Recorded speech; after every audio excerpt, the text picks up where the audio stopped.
네, 여러분, 오늘은 참 쉽지 않은 장이었던 것 같습니다. 예상외로 코스닥에서 하락이 굉장히 많이 나왔는데요. 특히 바이오, 제약 이쪽에서 큰 하락이 나오면서 손실을 본 분들이 많으실 것 같아서 걱정되는 마음에 영상을 찍고 있습니다.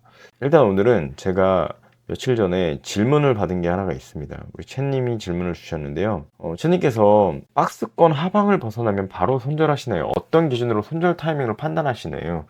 이런 질문을 했었습니다. 이 질문을 했을 때 제가 답변을 해드린 게 있는데, 제가 기본적으로 재료가 받쳐준다는 전제 하에 지지 라인에 2에서 3% 정도 손절 라인으로 보지만 이게 항상 일정한 것은 아니라고 말씀을 드렸습니다. 재료가 확실하다고 생각하면 더 견디거나 하락할 때 분할로 매수하기도 하고 잘못 들어가면 바로 나오기도 합니다 라고 말씀드렸고요. 마지막 이 부분인데요. 당일 프로그램 매도세나 1분 봉상 흐름도 손절할 때 참고합니다 라고 말씀을 드렸었습니다. 이 마지막 프로그램 매도세나 1분 봉상 흐름이 왜 중요한지에 대해서 이번 시간에 말씀을 드리면서 삼천당제약과 함께 EST에 대해서도 말씀드리도록 하겠습니다. 기본적으로 여러분들 프로그램 매매를 보시는 분들 있으실 거라고 생각을 하는데, 저도 항상 이렇게 호꼬창 옆에 프로그램 매매를 보고 있습니다. 이 프로그램 매매에 상관없이 오고 가는 종목들도 많이 있지만, 기본적으로 프로그램이 외인의 수급 역할을 하기 때문에 저는 이 프로그램을 많이 참고를 하는 편입니다. 이 프로그램이 왜 외인에 가깝냐, 그거는 제가 직접 한번 보여드리도록 할게요. 금양 그린파워라는 종목이죠. 이 종목에서 보시면 지금 프로그램 매매가 종가에 14만 7천 주가 순매수 수량이 들어왔습니다. 실제로 장 마감이 끝난 후에 동향을 보면 외국인 매수세가 16만 주 가까이 되죠. 어떤가요? 프로그램에 굉장히 가깝다는 것을 여러분들 아실 수가 있죠. 이번에는 피롭텍스라는 종목을 한번 볼게요.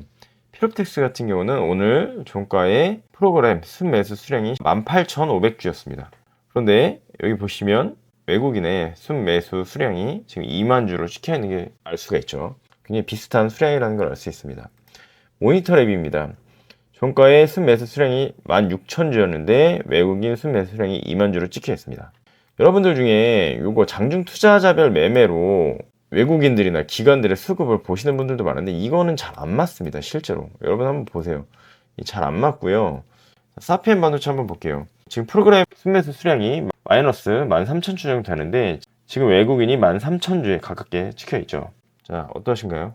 이렇게 제가 몇 가지 종목만 보여드렸는데도 이렇게 프로그램 매매와 실제 외인들의 수급이 비슷한 경우들이 많습니다. 이건 경험적으로 한 7, 80% 정도는 이 프로그램 매매가 실제 외인들의 수급과 비슷할 때가 많습니다. 그리고 일부는 기관들의 수급들이 들어오는 경우들이 있고요. 극히 드물게는 기타 법인, 내외국인 이런 수량들이 들어오는 경우들이 있습니다. 그렇기 때문에 저는 프로그램을 좀 많이 보는 편이고, 이게 외인들의 매수세, 매도세라면 그만큼 호가나 차트에도 영향을 미칠 수밖에 없습니다. 자, 오늘 삼천대약을 보시면 거의 18%나 하락을 했습니다. 장중에는 20% 가까이 하락을 했는데, 제가 이전에도 말씀드렸지만 이 박스권을 깨면 안 된다라고 말씀을 드렸었습니다. 근데 이게 벌써 개파락을 하면서 이걸 깨고 시작했잖아요. 그럼 벌써 이미 이거는 손절이 나갔어야 되는 종목입니다. 손절이 나가고 장초에 1분 봉상 흐름을 또 제가 본다고 했는데 보십시오. 1분 봉이 이렇게 계속 내려가면서 밑꼬리가 달리면서 올라가는 척을 했지만 지금 3분, 4분, 5분 동안 계속해서 하락을 크게 하면서 제일 중요한 건 이겁니다. 거래량이 계속 터졌다는 거예요. 점점 크게 터지면서 급하게 하락을 하면서 반등 없이 쭉 하락을 했죠. 이게 바로 이 프로그램 매도세랑 계속 맞물렸다는 겁니다. 자, 여기서 이 프로그램 매수 수량을 이렇게 내리면은 굉장히 짧게 내려갑니다. 그래서 여기 보시면 화살표를 쭉 눌러 주셔가지고요, 끝까지 내리신 다음에 여기서부터 좀 프로그램 매수를 한번 지켜보도록 하겠습니다. 3차전제 보세요. 계속 프로그램이 팔고 있죠. 여기서 보시면 처음에 잠깐 사는 척 하다가, 그러니까 요런 게 굉장히 무서운 겁니다. 처음에 사는 척 하다가 갑자기 9시 6분부터 빼기 시작하죠. 이때부터 계속 뺍니다. 멈춤 없이. 저는 이런 프로그램 매도세가 나오면 손절을 합니다. 왜냐면 앞에 마치 페이크를 주고 이게 매도세가 더 나온 거기 때문에 이런 것들은 크게 하락할 확률이 훨씬 많습니다. 그리고 보시면 거의 매도세가 그치지 않고 계속 나오는 걸 알 수가 있습니다. 보이시나요? 중간에 잠깐 10만 주 정도에서 잠깐 멈추는 듯 하더니 계속해서 매도세가 끊이지 않는 것들을 볼 수 있습니다. 조금만 빨리 넘기도록 하겠습니다. 네, 보이시나요? 계속해서 매도세가 멈추지 않고 30만 주까지 가까이 갔습니다. 자, 근데 이 3천전 제약이 뭐 40만 주 막 이렇게까지 갔는데 중간에 제가 매수를 잠깐 했던 타이밍이 있습니다. 제가 잠깐 뉴스 기사를 보고 들어간 게 있는데 뉴스 기사가 뭐였냐면 요겁니다. 네, 이 기사가 1시 12분 정도에 나왔습니다. 지금 여기 시간에 찍히지가 않는데 보시면 3천전 제약 아일리아 시밀러 미국 특허 순항 피소는 사실 무근. 그러니까 이 지금 아일리아 시밀러 미국 특허 관련해서 지금 이게 계속 오르고 있었는데 이게 특허를 침해했다라고 하는 문제가 있었던 거죠. 그래서 이날 시장에서 삼천대한 제약의 아밀리아 시밀러와 관련해서 미국 특허 취소 등 현지 진출에 어려움을 겪을 것이라는 루머가 돌았다. 돌았는지 몰랐습니다. 근데 이 뉴스를 보고 나서 안 거죠. 자, 그러면서 이 사실무근이라는 기사가 뜨면서 잠깐 차트적으로 분봉 보세요. 여기가 지금 1시 12분이거든요. 요 뉴스가 뜨면서 급하게 반등을 했습니다. 자, 제가 왜 이때 잠깐 매수를 했냐면 보통 반등을 하면서도 반등을 할 때 이 240분 선 있죠. 여기를 맞고 떨어지는 경우들이 굉장히 많습니다. 아니면 120분 선 여기를 뚫어 올리지 못하고 계속 다시 떨어지는 경우들이 많은데 이게 지금 이 뉴스가 나오면서 갑작스럽게 수축이 나면서 이 241선을 뚫어줬거든요. 뚫어주는 요 순간에 제가 이거를 매수를 했다가 이게 사실 무근이 나오면 사실은 이 떨어진 하락 의도에 대한 반대적인 그런 의견이기 때문에 거의 뭐 원래의 주가까지 회복을 해줘야 정상이거든요. 그런데 보시면 여기 1시 12분쯤에 프로그램 매도세를 한번 보도록 하겠습니다. 이게 줄어들어야 되는데 보세요. 28만 주 정도였죠. 여기서 살짝 줄어드는 것처럼 보이면서 프로그램 매도세가 줄어들기를 제가 매수를 한 겁니다. 그런데 쭉 가다 보면 네, 여기 보세요. 1시 20분경부터 다시 팔기 시작합니다. 프로그램 계속 올라가죠. 이때부터 계속 올라가기 시작합니다. 이때가 20분이니까 요 정도였는데 이상한데? 라는 생각을 좀 했습니다. 근데 그런데도 이제 주가가 잠시 반등을 하더라고요. 근데 이게 끊임없이 프로그램이 파는 걸 보면서 이거는 뭔가 잘못됐다라는 판단이 들어서 제가 거의 본절에 62선 부근에 요 부분에서 거의 본절에 손절을 했습니다. 그래서 쭉 봤는데 이게 중간에 또 다시 사는 척을 하다가 결국에는 장마감 직전에 한 36만 주 정도로 마감을 했습니다. 그러면서 분봉은 어떻게 됐나요? 계속 하락을 하다가 장막판에 살짝 프로그램 매수세가 들어오면서 반등을 한 거죠. 그런데 결과적으로 시간의 단일가에서도 지금 3% 가까이 하락을 하면서 내일 장도 좋지 않을 거란 예감이 딱 들고 있죠. 그래서 제가 여러분들에게 말씀드릴 때 손절할 때 이 프로그램 매도세 굉장히 중요하다라고 말씀드리는 겁니다. 그리고 일본몽상 흐름이라는 건 이런 걸 말씀드리는 거예요. 이게 거래량이 터지면서 이게 멈추지 않고 계속해서 하락을 하면서 이 경사가 급하다 라고 했을 때는 이게 시간 조정이 어느 정도 있어야 되는데 이 시간 조정 이후에 반등이 나올 때는 보통 60분 선이나 120분 선 또는 보세요. 여기도 계속 120분 선 맞고 떨어지죠. 그리고 241선에서도 맞고 떨어졌다가 다시 반등을 해서 여러 번 한두 번 정도 쳤다가 뚫어 올리는 경우들이 많다라는 겁니다. 이렇게 프로그램 매도세가 세면서 1분봉상 급락이 나왔을 때는 저는 손절을 한다라고 설명을 드렸던 겁니다. 그래서 여러분들도 이 프로그램 매도세를 간과하시면 안 됩니다. 그리고 특히 이렇게 페이크 처음에 올려주는 척 하다가 파는 경우들 회복이 잘 안 되는 경우가 많기 때문에 이런 경우는 반드시 손절을 하셔야 되고요. 반대로 장 초반에는 매도를 하는 척 하다가 중간부터 사모으는 프로그램에 수급이 들어오는 경우들이 있습니다. 이때는 반대로 상승할 가능성이 크기 때문에 그때는 오히려 매수의 타점이라고 보시면 되실 것입니다. 그리고 지금 이렇게 하락을 했잖아요.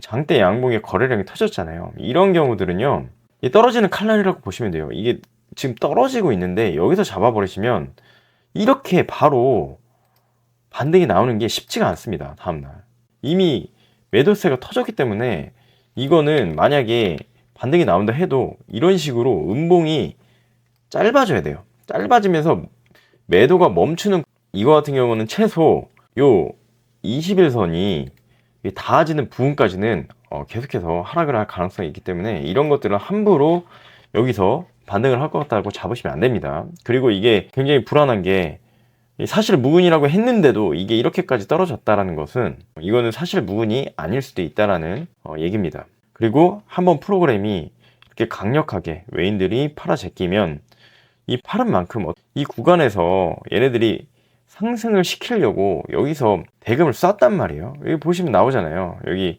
기관들도 굉장히 많은 양을 이 고가에서 사 모았습니다. 근데 그거에 대해서 본절 또는 일부를 손해보면서 물량을 팔았다는 거는 얘네들이 다시 기간을 두고 물량을 매집하지 않는 이상 바로 이렇게 반등하는 일이 없다라는 얘기입니다.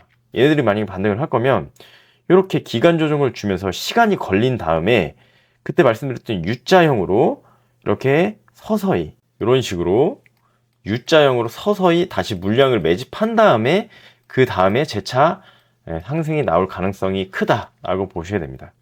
그래서 이런 것들은 바로 여러분들이 올라갈 거라고 잡으시면 안 되고 시간이 필요하다.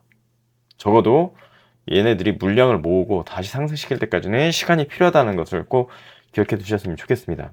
그리고 이어서 EST를 한번 볼게요. 지금 EST 때문에도 제가 사실 마음이 참 무겁습니다. 이 EST가 이 부분에서 상승의 흐름이 굉장히 강했거든요.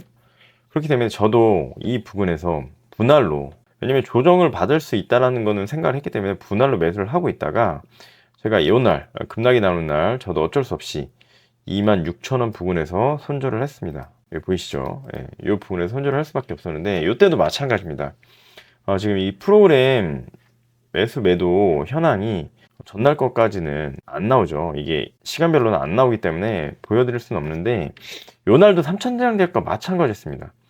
제가 프로그램 매수세를 말씀드리는 이유가 그겁니다. 요날 크게 음봉이 떨어진 날 계속해서 프로그램이 팔았습니다. 이 매도세가 줄어들면서 이게 다시 매수가 들어오면 어느 정도 가능성이 있다라고 생각을 했는데 이 계속 팔면서 이 중요한 지지 라인인 이 전고점 부분을 깨고 내려갔습니다. 분봉상으로는 볼 수 있으니까 한번 보여드릴게요. 자, 보이시나요? 이것도 갭 상승을 했다가 상승하는 척 하다가 깨버렸죠. 깨고 내려오면서 계속해서 매도세가 나왔습니다. 프로그램 매도세가. 그러니까 여기서부터 상승하는 척 하다가 떨어지는 순간부터 계속해서 매도세가 나오면서 멈추지 않고 계속 하락을 했죠. 얼마를 팔았냐? 20만 주를 팔았습니다. 500만 주도 사실은 뭐 그렇게 큰 물량이 아닌데 이때에도 굉장히 큰 거래 대금위로 여겨질 정도였거든요. 그렇기 때문에 얘네들은 사실 적은 물량으로도 하락을 시킬 수 있는 그런 주식이긴 합니다. 그리고 제가 얘를 이때부터 관심 갖고 지켜봤잖아요. 일단 잘 털어요. 왜냐면 얘네들은 적은 물량 가지고도 등락을 쉽게 만들 수 있거든요. 물량 자체가 적으니까. 그렇기 때문에 이런 장대 양봉도 쉽게 뽑을 수 있고, 사실 여기서 한번 치고 가면 훨씬 더 크게 치고 갈 수 있다라고 그렇게 생각을 한 거였는데, 반대로 이제 물량이 쏟아진 거죠. 외인들의 물량이 정말 예상치 못하게 많게 지금 쏟아진 겁니다. 그래서 오늘 흐름을 봤을 때 이전 고점 부분인 여기 24,000원 부분을 지지를 해주는 게 좋았는데, 마찬가지로 아까 3,000장 대학 때 말씀드린 것처럼 쉽게 이게 떨어지는 칼날이기 때문에 쉽게 이 매도세가 멈추지가 않는 겁니다. 그러면서 지금 이게 반등을 하려면 이제 내일부터 이제 흐름이 중요한데, 시외에서 0.6% 정도 상승을 해줬기 때문에 살짝 올라갈 수 있는데, 이게 그렇다고 막 갑자기 반등하고 이렇진 않을 것 같아요. 여기서 마찬가지로 조금 21선 부근에서 매도세가 줄어들면서 어느 정도 기간 조정을 받다가 다시금 물량을 모아서 상승하는 모습이 나와야 됩니다. 아시다시피 이게 하락하는 날 뉴스들이 나왔습니다. 뉴스들이 이렇게 리포트 내용들이 뭐 하나증권발로도 나오고 상상인발로도 나오고 이 좋은 내용들이 나오면서 이게 하락을 했단 말이에요. 그러면서 목표 주가를 얘네들이 내지도 않으면서 하락을 시켰어요. 약간 냄새가 나죠. 제가 봤을 때는 아직까지는 재료가 살아있고, 모멘텀도 있고 하기 때문에 지켜볼만 합니다. 그리고 사실 오늘이 굉장히 중요했던 게 이날 외인들의 물량이 20만 주나 나왔기 때문에 오늘 만약에 외인들이 또 털어낸다 그러면 정말 외인들이 털어내고 뭐 다른 섹터로 이동을 한다든지 다른 주식으로 갈아타기를 한다든지 아니면 뭔가 ESG에 뭐 소송권 관련해서 뭔가 악재가 있다든지 했었어서 이게 이탈을 한다라 했으면 정말 안 좋은 흐름이었을 것 같은데 오늘 다행히 프로그램이 계속해서 순매수를 해주면서 어느 정도 외인들이 물량을 다시 사들이는 모습을 보여줬습니다. 그래서 결과적으로 이제 기관들은 많이 팔았지만 외국인들이 다시 받아주는 모습을 보여줬다. 어느 정도 기간 조정을 거치고 다시금 상승하는지를 노려봐야 될 것 같습니다. 기존의 예상대로였으면 한 정말 일주일 이내에 조정을 받고 빠르게 상승을 하는 걸 기대를 했었는데 일단은 시간은 좀 걸릴 것 같습니다. 하지만 모멘텀은 살아있다. 그렇기 때문에 아직까지 그렇게 위험한 수준은 아니라고 보여지고 제가 이 부분에서 너무 확신 있게 말씀드렸기 때문에 앞으로도 EST에 대해서는 지속적으로 영상을 좀 업로드 하도록 하겠습니다. 지금 현재 코스닥 지수나 흐름이 굉장히 안 좋았기 때문에 내일 또 어떤 흐름이 나올지 참 갈피를 잡기가 어려운 상황이 됐습니다. 일단 바이오 섹터에서 물량들이 많이 쏟아졌기 때문에 바이오 섹터가 죽으면서 다른 섹터로 지금 수급이 이동할 수도 있는 상황이고 아니면 코스닥 지수가 좀 조정을 받을 수도 있는 상황인 것 같아서 걱정이 되는 부분이 있습니다. 제가 여기 지지선을 쳐놨지만 이 중간 부분을 지지해주는 게 중요하다고 말씀을 드렸었죠. 여기가 21선과 중간 추세선이 만나는 부분입니다. 그래서 내일 또 코스닥이 반등을 해주면 어느 정도 괜찮은 흐름이 나올 수도 있는데 그렇지 않고 이걸 또 깨고 내려가면 다음 61선 뭐 이 부분까지도 하락이 올 수 있고 한동안 조정장이 이어질 수 있기 때문에 꼭 지수를 확인하시면서 매매를 하셨으면 좋겠습니다. 감사합니다.